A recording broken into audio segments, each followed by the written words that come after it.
I have this sleep sack for my 2-year-old.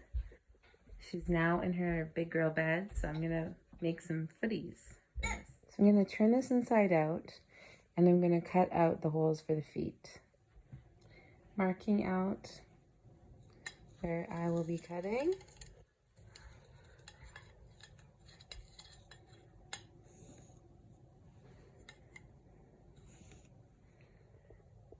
It's cut out. I'm gonna pin the cuffs to the bottom. I pinned the seams. I'm cutting the cuff out of old socks.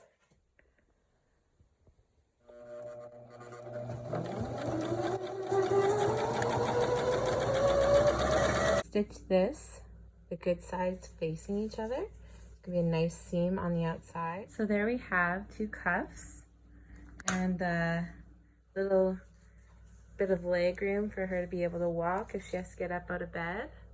This just extends the life of my sleep sack that I made, so I don't have to make another one.